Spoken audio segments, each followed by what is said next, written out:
got to give it to Young John. 96.9 Cool FM. It is your number one hit music station. I already said it. I'm bringing East Africa to Nigeria. And there's no any better way I could do that. I'm bringing one of the biggest who ever do it. But you know, the thing is, I love how much you've worked with Nigerians, how much you've worked with people in West Africa and Africa as a whole, and make so great, so many good music, right? I know you know them as Sauti Sol at some point, but you know what? He went solo, which I know, like I said, sometimes every big groups go solo sometimes. I mean, from One Direction, Backstreet Boys, P-Square. P-Square. Yeah, they went solo and solo, back together and solo again.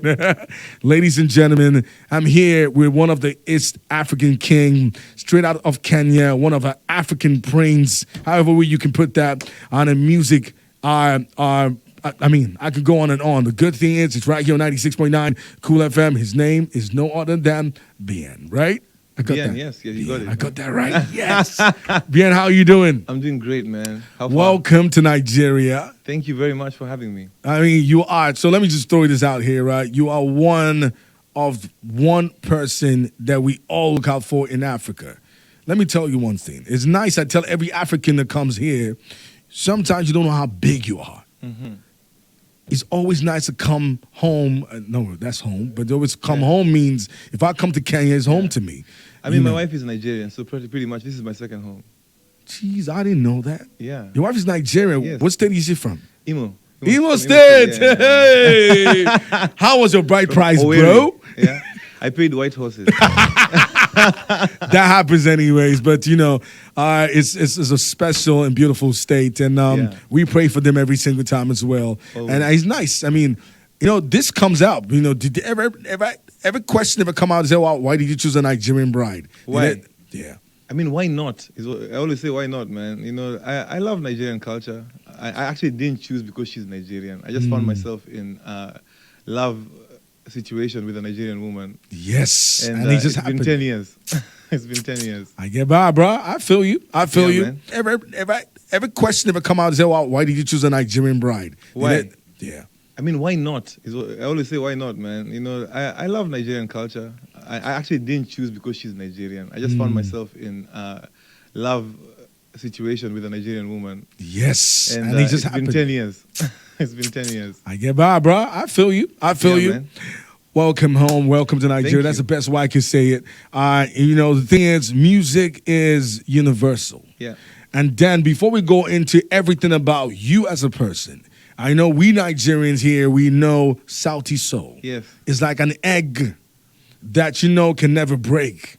But then things happen, you know? Yeah. And I know sometimes the backstory, we don't really touch on that every single time, right? Yeah. But I just want you to go brief and then we go into the real conversation about you. But Yes. just tell us what happened with Sauti Sol. I think we just got to a point where we needed to have a different experience from the music in our careers. You know, like I was saying earlier, our parents used to stay in the same job for 50 years, for 36 years, same company, same everything. And I just feel like I switched up my job a little.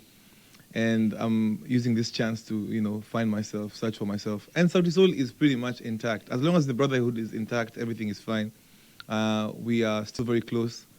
We still hang out. We still have dinners. That's good. Before we had the break, we went for therapy together for this new season in our lives. And we're definitely going to be back at some point. And that's good. Yeah. I mean, that's it. Because sometimes you need to clear that because people think, oh, they about parted ways. And there's no, and then also, you know, I know in African context, there's no other way of groups to exist unless they love each other or hate each other. And we're here to show you a different way. We're close. We're in good books. We're, I guess I'd say, more civilized about our whole split. Yeah. Yeah. And you have taken less toxic. Yeah. Yeah. And that's good. You've taken your craft. I see how you move. You are very intentional about how you move with your music. There has to be something that pushes you, right? Yeah. What really drives you as a person? As a person, first of all, I'm running away from poverty. We're in the same, we're in the same the box, environment bro. I grew up in, I just don't want to go back there anymore. Yeah. Second, I think I've surrounded myself with people who really love to see my growth and who are working with me on this journey. My wife is my manager, and she's the most amazing manager. She pushes me every day. And just the fans and the people of Africa I want to see them dancing, I want to see them happy, I want to see them smile. And they drive me every day to tell their story. Now, there's always a song that's always dear to your heart, but now when you want to pick music, Yeah. you feel like you have to, sit with a whole team. Is there any song you plan to put out on your album that never came out? Oh, of course. You love it. Maybe they don't. Yeah, but there's you've loved tons it. of songs that never make the album. Like it's always artist versus management versus label, 9 out of 10 times. Yeah. And I just love to prove them wrong. Like there are songs in the album that I know. I argue with my wife all the time because she's the one. She's my sounding board, and she didn't like the songs, but they end up being massive. And I didn't like the song sometimes. Sometimes the songs that I don't like in my own album that end up, surprising me. Mm.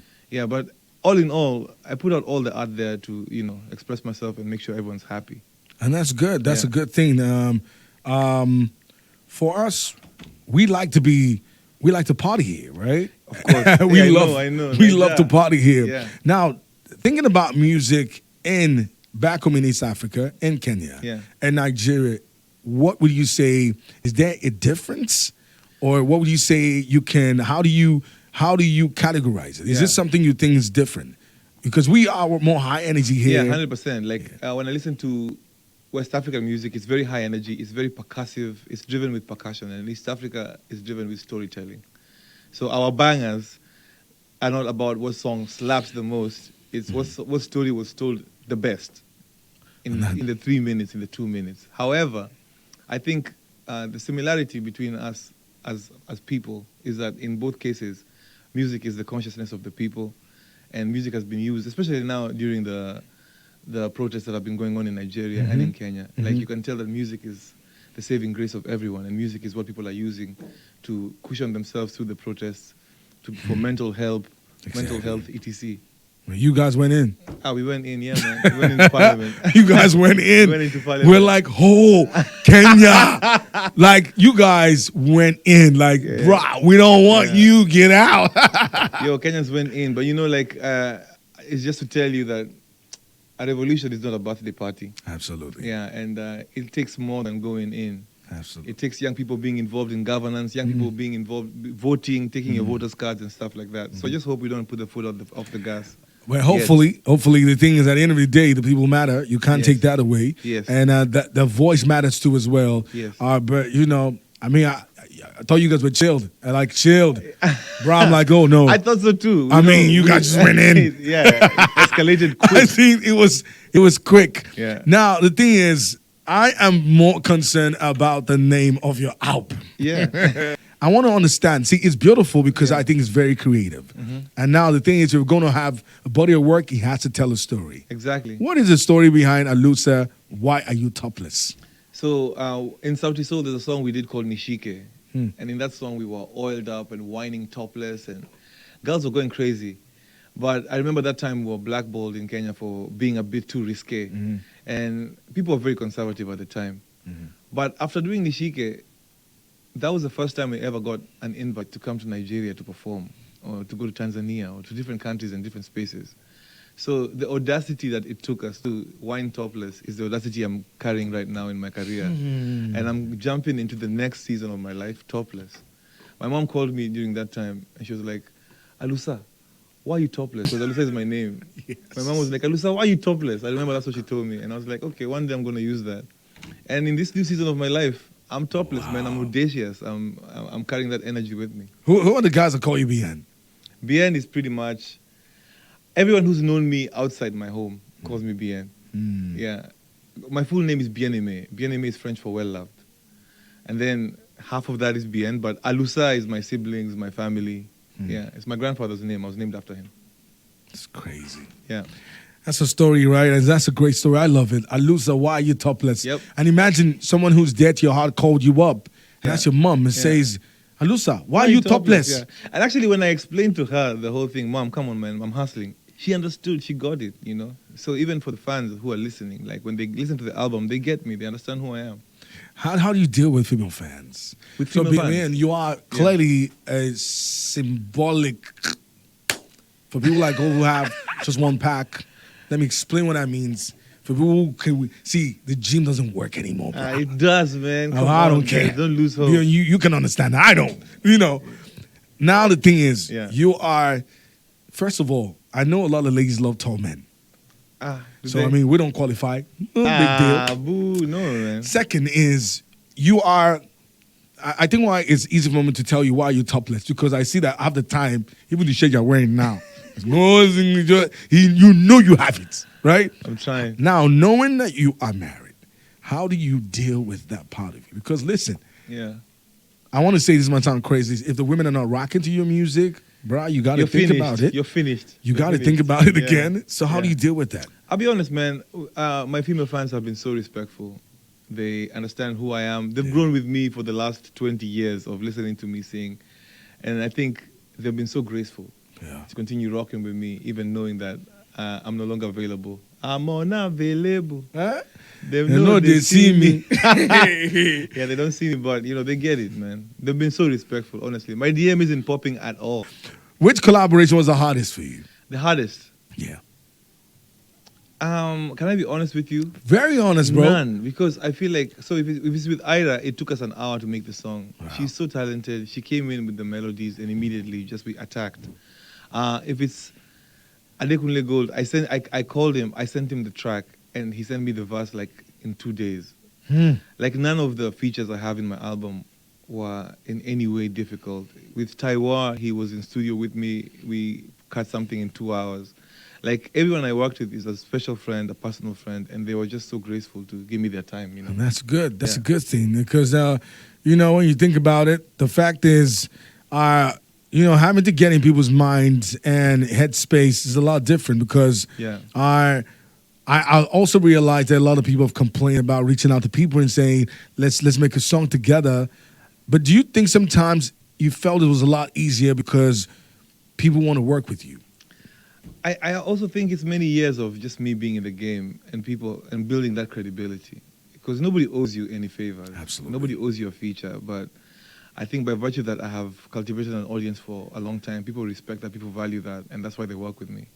On top of, being myself, having the gift and the songwriting capabilities and the vocal ability. It's just also good vibes. What would you say is your biggest strength as a musician? My biggest strength as a musician is just being able to translate human everyday emotions into song. Yeah, that could come through a melody, through songwriting, but in my creation process, people feel something when they listen to the songs. Do you write songs for other people? I do, all the time. But you're not allowed to say that, right? Because people tell people have ghostwriters. I mean, for some people, yeah. For some people don't want to be mentioned as like they're written for. I think that's selfish, though, because, I think songwriters have a big part to play on the food chain. Exactly. Because with me, if I write a song for you, I don't know what the prospect of the song is. Yeah. And then I know that people get credit for songwriting. I mean, you wrote the song, and because part of it. I mean, that song's not going to blow up, and I'm not going to earn anything from it. Yeah. But do you also think about, like you said, it's selfish, but have you ever been in a situation where somebody says, write a song for me, I don't want you as a credit on it? No, never. Because you're a businessman, bruh. Not really, no. I'm always in environments that are very, giving and sharing, and everyone in my circle just wants to grow. That's so good. Yeah. So who have you written for before? A lot of people in Kenya, but I've also written for Yemi Alade. That's good. Yeah, I've written mostly when artists are working with East African artists and they want to work on a Swahili beat. I'm your guy. I like that. Yeah. I fix you. He just sold Very himself quickly. again, like, bruh. See, I do everything, but that one, you can call me too. Yeah, I'm good at it. I'm your guy, man. If you want to sing proper, nice Swahili, I'm your guy. It's good. Yeah.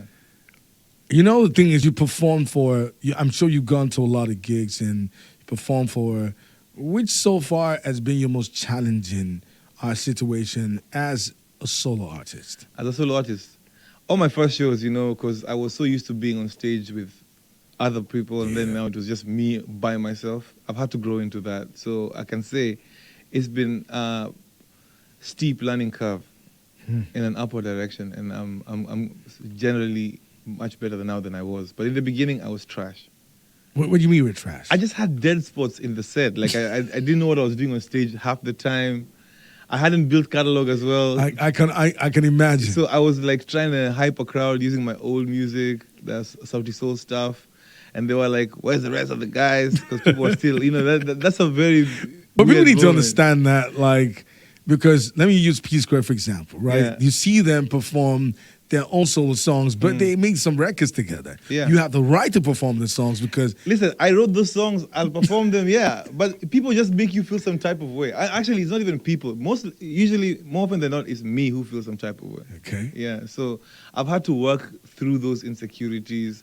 I've had to rehearse and get myself comfortable. And I think right now I'm in a much, much better place. That's a good thing. That's Yeah. a good thing. So, and you know, because we also, when it comes to the idea of stereotypes, we like to box people in where we put people where we want to put them. Exactly. And you're not allowed to get out of it. Yeah. So it's a tougher situation when they know you with this and you are trying to change that. You know, you put it on people so much more than us. Even me, like, imagine my relationship with Sauti Sol. Like, people, you think you're a fan. Me, I'm the biggest Sauti Sol fan I know. Crazy. So that whole split messes up with my mind too in crazy ways. Now, challenges in making a body of work. Yeah. You know, making an album. How long have you sat on this before you brought this out? I'll be honest, some of those songs are 7 years old. Jesus Christ. Some of those songs are, they're from my vault. You know, like all songwriters have a vault where they just have songs. And then one day you're in studio and a verse you wrote 5 years ago is showing up in this song right now and it's making sense. I like the fact that you said you have a vault for that. Yeah. I mean, it's not easy. I mean, that means you have so much collection. People can just Because that's pick where from songs it. go to die. You know, all the songs that Jeez. you did at some point and they didn't see the light of day. You just put them somewhere and you hope that one day along your journey, along the way, they'll make sense. And they actually do come back to make sense. So which one of the songs did you pick up from your vault? So many. Like, there's a song called A Students I picked up from the vault. There's a song I wrote for my wife, Chikwere, that I picked up from the vault. There's a song, just those two especially. And then for the other songs, I picked up along the way. Like, I went all over the world. I was in Nigeria, I was in Ghana, I was in London. And in all those places I went, I did amazing music with amazing producers, singers, songwriters. And so they all came, you know, to make sense and in the end. You never usually know you're making an album until you finished it. And you're like, oh, this actually can make sense as a body of work. It's good to be intentional. It is. But how it all comes together in the end is magic. And that's why you're here, bro. It's some form of witchcraft. I haven't figured out yet. Yeah, and the thing is, like I said, you've mastered it. You've mastered it. And are you doing any world tour anytime soon? Yes. So this year has been a heavy touring year for me. I did Europe in earlier this year. What was it like? Europe Yeah. was cold. Oh my God, it was so cold. It was cold, but it was amazing. It was sold out everywhere. Did Australia, amazing 5-city tour, sold out everywhere. Going to America in September. That's good. We have like 10 stops there. And then we've been invited to Europe again to do another round in London. So maybe this time around, you have to take more jackets. Yo, A this lot time I'm more. taking more jackets. Yeah, man. I'm taking more and more jackets. You travel everywhere with your wife, right? Yeah. That's good. That's good. Yeah, man. You know, it's important to understand the values that keep money in the community. So you need to make sure I like that the my sound of Igbo that. wife has to be done And collecting look my at you money. like, eh? My Igbo wife has to be done They don't collecting play. my money. Yeah, she has to be They done, don't yeah, play. Yeah, they count money proper. Igbo kwenu. Yes. There's a reason why they say that. There's a reason why. Yeah, so she's counting my money, and you know, it's you know, the most successful businesses in the world are family businesses. I totally agree. Yeah, 90% of successful businesses in the world are family businesses. And if you look at Burna Boy, if you look at Wizkid, if you look at successful Afrobeats artists, even It is linked to the Davido and family. Asha Yeah. are cousins. You know, like at the end of the day, when you do work with family and you have good, you know, healthy relationships between each other, the sky's the limit. The vibe is good. Yep. Look at the way he just explained that part to us. He's trying to tell you, get an evil wife. Now the thing is, we are insatiable people. We don't like when you drop music. We're expecting the next 2 months or a month afterwards, right? Now, Oh, yeah. the truth is, in Africa, the lifespan of a hit song is 3 months. Yeah. Right. I know people already asking you for another song. People are asking me for songs all the time. I feel you. Yeah. So, do you have any body of work already? I'm definitely working on my next body of work right now. I can Yeah. say it's like 60% done. Coming to Nigeria is always a blessing because I always leave this place with hits. Like Lagos is so packed with potency. Yeah. Like every time I come to Lagos, I have to leave this place with an amazing hit. So I have studio sessions every day. It's crazy. And I can't wait to see what is. How many songs have you How many songs do you have as a person? If you dig, how many songs? dig, I don't know, man. If I I've check never your hard counted. drive right now, how many songs do you have? Do you have all recorded? Oh, okay. I don't know, man. Say maybe 200-300. Jeez. I mean, but that's not. Okay. Chris Brown one day said he has 9,000 songs. I was like, what? So that's a small number. I feel like Chris Brown is a hyper child like me. It's True, like he doesn't. true. I wonder how he True. sleeps. Yeah. True. So I get it. I mean, you could tell he's musical too. Yeah. So I don't want to get in their head. I don't want to be in Chris Brown's head. I don't know what's going on in there. I feel like so many things are happening. It's over, So it's good. So that's it. Sometimes sometimes you just want to pick from that. You just want to write something fresh. Yeah, man. And I'm always writing fresh music because I'm getting inspired all the time. Everything I see when I'm in Lagos is a trigger to write a song about. Which one of it? There's more. Which one triggered the song? So many things. I've triggered so many Traffic. emotions. Traffic trigger something. This one time I was driving on the bridge coming from the mainland, and I saw someone in this the place there that's like on the water. Yeah, I don't hear the the floating story. city. Yeah. I saw someone taking a dump in the